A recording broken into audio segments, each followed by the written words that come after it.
you remember when you got her? You had hours and hours to just drive and dream. You spent your Saturdays fixing whatever needed fixing just to keep her running right. 20 years later, isn't it time you two got reacquainted? When you're ready, we're here. Because at LMC Truck, we know that while time may have passed, your passion for her never faded. Get her back on the road where she and you belong.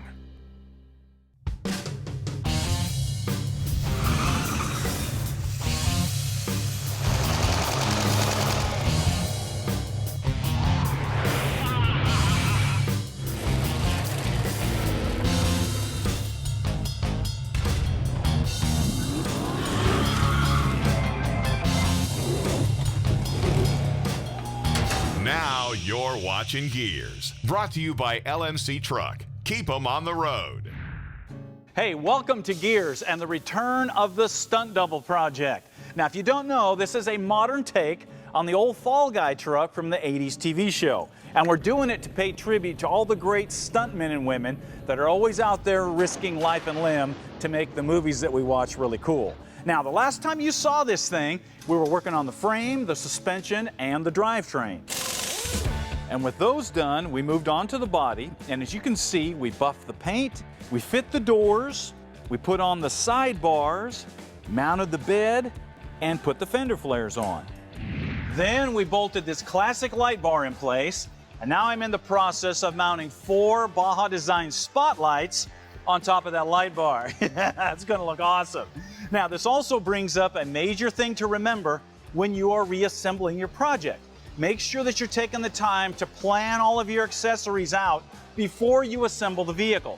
For example, these lights come with their own universal wiring harness, but it's up to you to make that harness work and look good. So, we wired up the lights all together and then put a plug here for easy disconnect. This way we have one easily removable and serviceable unit. Then, to keep things nice and clean, we ran the harness inside the light bar and down through the bed where it will connect inside the frame rail to the main harness with a plug. That way, if we ever need to remove the bed, we just unplug the harness and lift off the bed, the bar, and the lights in one assembly. The best part is, once it's all assembled, you have a super clean, serviceable assembly with no wire showing. Now, you gotta admit, there is something cool about that old roll bar spotlight look, especially on a square-bodied Chevy, man. It just looks right. All right, with everything done toward the back, now we're gonna move toward the front, and that's gonna bring us up to the doors. Now, like I said before, we've already gapped the doors, we got them fitting right, but it would be nice to have a door handle on so we can get in and out easier. And for that, you got a couple choices. Take a look.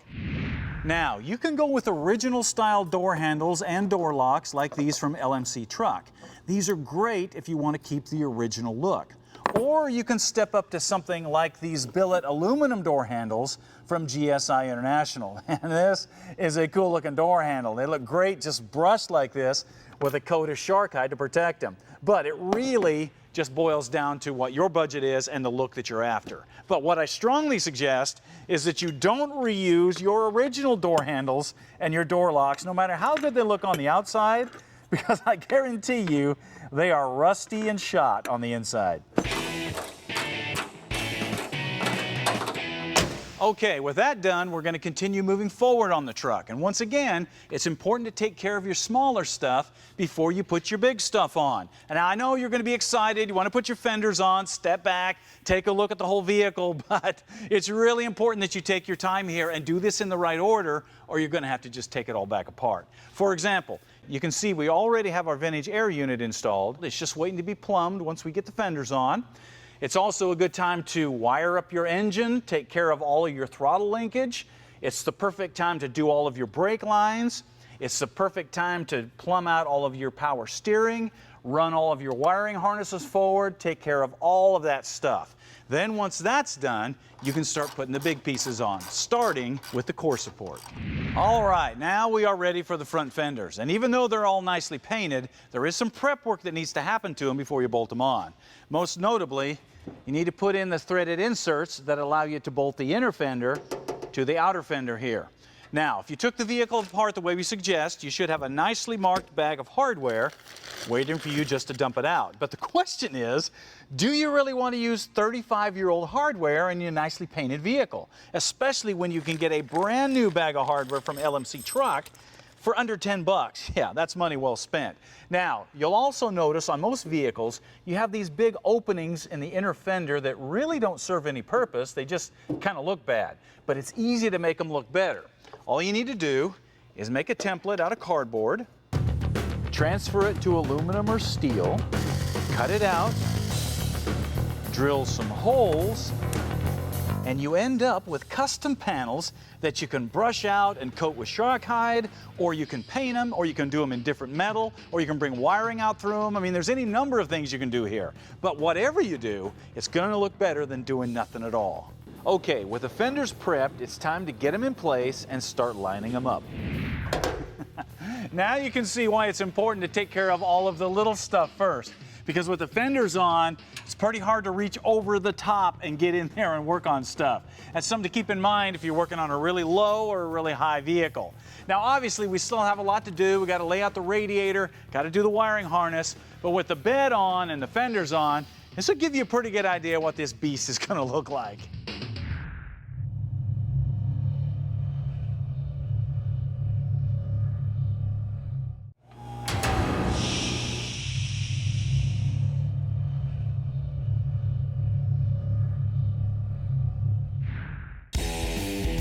And now, the Gladiator Search and Rescue Build, powered by Best Top. Hey everybody, we are back on our Gladiator Search and Rescue Build, and today we're going to be dealing with lighting, more specifically off-road lighting. Because obviously, if you have a rig like this, you're going to want to take it out on the trail at night. And having the proper off-road lighting is the only way that's going to happen. Now, back in the day, the approach to off-road lighting was to get the biggest, brightest lights you could find and mount as many as you could wherever you could. Needless to say, that wasn't very effective. It was just really bright. Fortunately, there are some companies out there like Baja Designs that have made a science out of off-road lighting. Take a look at this. As you can see, they've got driving combination lights in different sizes. They have wide cornering lights. They have work scene lights. They have little tiny spotlights. They've got big spotlights. They have rock lights. They have harnesses. They've got all kinds of stuff.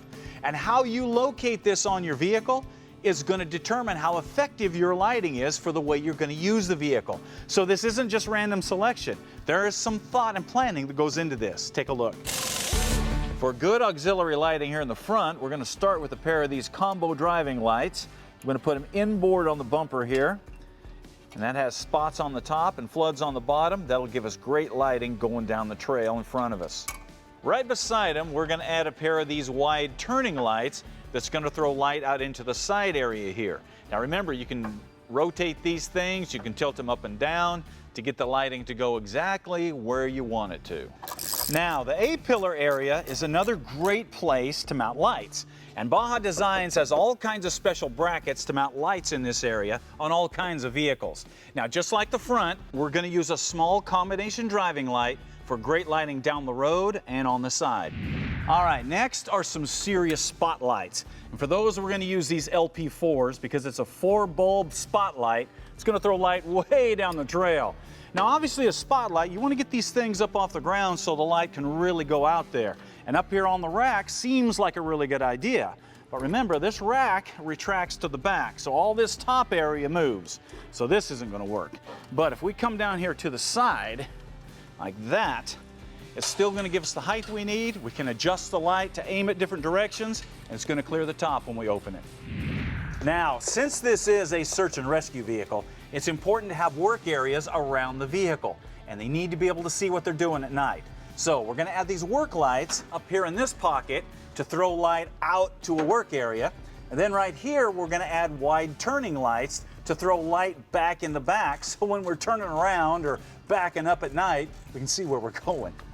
And finally, in the very back on the rack, we'll run some small spotlights to throw light back down the trail when we're backing up. The last lights we're going to put on are these big LP6 spotlights that we're going to put right in the center of the rack to throw even more light all the way down the trail. And by now I'm sure you get the idea. We have lights all around this thing, each one serving a specific purpose. And most are tucked into the bumper and into the rack to protect them when we're off-road. Now obviously you can get all these lights with their own wiring harnesses, and that includes the switches and the fuses and the relays and everything you're going to need to hook them up. But we just put 7 sets of lights on this thing. 7 hookups to the battery can get pretty messy under the hood.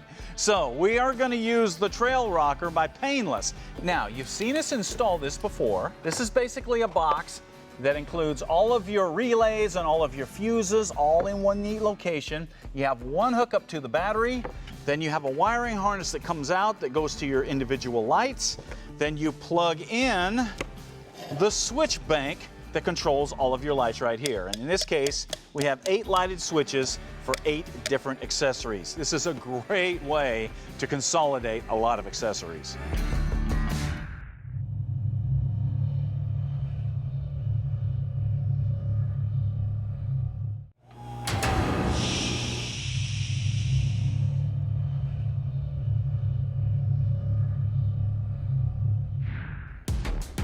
And now, Diesel Tech, brought to you by Hot Shot Secret, powered by science. Everybody knows how important it is to keep the oil changed in your engine. It's the one thing that's drilled into our heads as car people. And it's obviously important. I mean, it's the lifeblood of your engine. But there's more going on in your engine besides dirty oil that's trying to kill it and rob it of power. The other thing is called stiction. Now, I know you're probably thinking, what is stiction? Well, stiction is basically a fancy name for sticky friction, which is a fancy name for that sludgy goo that's left over inside your engine from burnt oil. Here's how it happens. When your oil goes through the extreme heat and pressures inside the engine, it begins to break down. The hydrogen atoms get burnt off and the carbon is left behind in the form of sludge and deposits, and we call this stiction. And it'll do the same thing to your engine that peanut butter does to the roof of your mouth. Now, stiction can obviously be a problem in a gasoline engine, but it's especially prevalent in diesels because of the higher temperatures and the heavier loads they're carrying. And when that stuff starts to build up in the oil galleries and around the rings and around the bearings, you're going to start having some problems. Things like a rough idle, excessive smoking, bucking and chugging, less power and fuel economy. And if you let it go too long, you can kiss your engine goodbye. So what are you going to do? Well, you can flush the engine with the motor flush when you change the oil, and that'll get rid of some of that sludge. But what you really want to do is not only get rid of the sludge, but keep it from happening. And that can be done with a stiction eliminator like this from Hot Shot Secret. This is something that was developed in their labs and is designed to just add to your oil and drive. And as you do that, a synthetic cleaner and a nano lubricant go to work to remove the goo and the deposits from the engine. But it's not going to destroy the seals and the bearings and the other engine internals like doing a straight out flush can do. Matter of fact, when they put this stuff to some extensive testing, they found it decreased wear by over 60% of just using oil alone. So what you were told about changing your oil is right. You should change it and use a quality oil. But we also know that oil alone is not going to solve that stiction issue, especially in a diesel.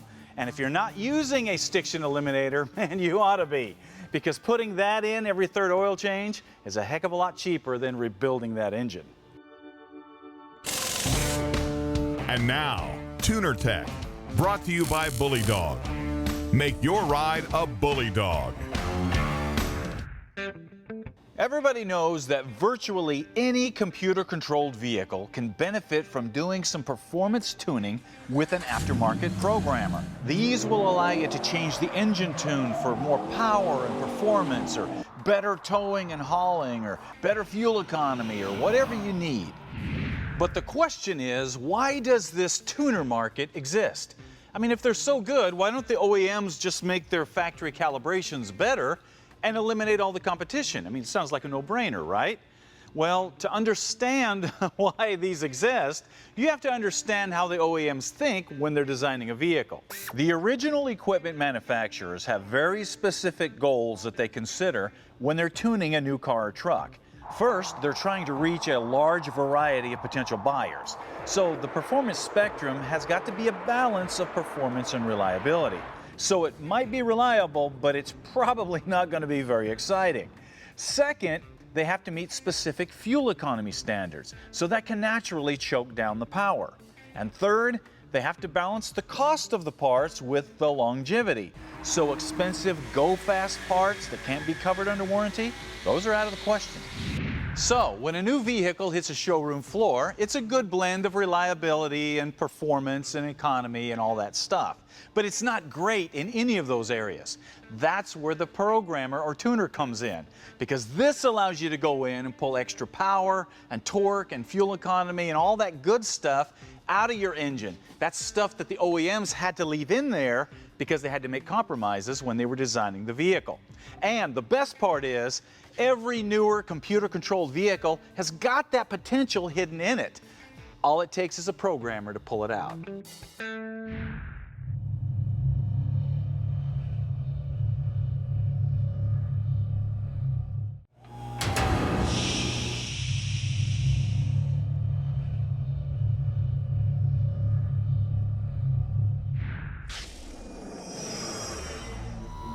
And now, Parts Bin. You know, one thing that all engines need are accessories. Whether it's just an alternator, or if you're adding air conditioning or power steering or whatever, you gotta have some way to mount them to the engine and some way to make them rotate. And if the traditional style brackets are just too ugly and the billet brackets are just too nice, well, you're gonna love this new Holley mid-mount accessory drive system. Now, as you can see, it mounts all of your accessories in a nice tight package right here at the front of the engine. And the way that it does that is, instead of using the water pump to mount brackets that hold the accessories, the water pump itself is the bracket, very similar to what you'd see on an LS engine. But these are for the traditional small block and big block Chevys. And you can get these in black powder coat, raw aluminum, or fully polished, so you can dial in the look that you're after. So if this is not enough, and if this is too much, then you need to check out the Holley mid-mount accessory drive system. You know, everybody knows that installing weather stripping is a necessary part to building or restoring a vehicle. But most people hate messing with the nasty weather strip adhesive that seems to get everywhere that you don't want it to. Well, Steel Rubber has just made it easier to install your weather stripping by coming out with this peel and stick weather stripping. Basically, you just pull off the cover, exposing the adhesive strip, and then you stick it in place. No more messing with the messy glue. Also, Steel Rubber has made it easier to find the weather stripping that you need by putting together catalogs full of weather stripping for specific vehicles. So you can find the parts that you need for the vehicle that you're working on. Everybody knows you need weather stripping. Steel Rubber has got it. You know, it wasn't too long ago that you had to choose between stock and modified when you set out to build an old truck, especially when it came to the suspension. And LMC Truck has been supplying original suspension components for decades. I mean, they've got everything from leaf springs to coil springs to brackets, hardware, hangers, control arms. I mean, they got the stuff. But they're not just about original parts anymore. They also have performance suspension parts like bigger sway bars and better shocks and lowered suspension components and drop spindles and steering. So now you can build your vehicle completely stock, or you can build it completely modified, or hit somewhere in the middle. Because LMC has got the parts for you to build your truck exactly the way you want to do it.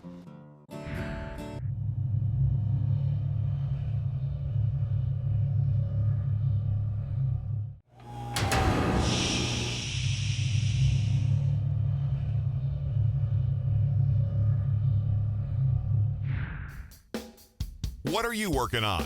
Brought to you by Woodward Fabrication, selling quality metalworking equipment since 1966. Today's What Are You Working On comes from Vernon Golden, and he is from Connecticut. And his project is a 1968 Chevrolet Chevelle convertible. Whoa, that's a cool car. Now, he said he got this car way back in '86 because he wanted a convertible. So the first life of this car is he dropped in a 327, put in a turbo 400, had a buddy of his paint it for $100. He said he put a top on it, put on some bucket seats, and drove it all over the place. That's life number one. Then life number two, he said in '89, he decided that the frame had too much rust. So he got a new subframe, rebuilt the suspension.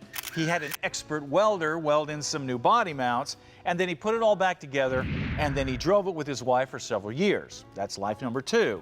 Now fast forward to around 2000, life happened, they bought a house, the car sat for a while, and all that old Bondo work that the expert did started to crack and come back. So he decided he was going to fix it right. So as you can see, he's got it on a rotisserie here, and he has replaced the entire firewall and front body mounts, rockers, all the way back to the trunk. Now, he says he's going to finish all this work. He's going to bolt it back together with the suspension he did in the other life. Then he's going to drop in an LS, and he's going to go drive the wheels off of it again. Man, what a great plan. What a cool car to have for 35 years, man. They got a lot of history when you keep them that long. So we're going to help you out. You have got to have one of these shears from our buddies at Woodward Fab to help you make some panels and do some metal cutting. So we're going to give you one of those. Then we're going to give you one of our Gearz t-shirts, because obviously you're a gearhead. Then we're going to give you one of our deluxe project planning books, so you can keep track of everything you're doing to that car. It's very important that you keep track of that. Also, we're going to give you a gift card from LMC Truck. I know this is a truck book, but man, there is all kinds of great products in there, like steering wheels and performance engine parts that you can use on your project. And of course, we're going to give you one of our Gearz tow trucks, because everybody needs to be able to carry some junk home. Now, for the rest of you guys, if you want to get in on this, get your project featured on the show, go to the website, go to Gearz Nation, and submit it into What Are You Working On. The website's also the place to find out more information on any products you may have seen on the show, any Gearz merchandise, and how to join Gearz Nation so you can stream any of our episodes commercial-free. Also, don't forget to check us out on Amazon Prime, where you can watch past and current seasons of Gearz, and check out our new show, Stacey David's Restoration Series. Finally, don't forget to like us on Facebook and Instagram so you can get some behind-the-scenes footage of our weekly web series, Shifting Gears. And if you're a radio person, make sure you check out our new podcast, Tales of a Gearhead.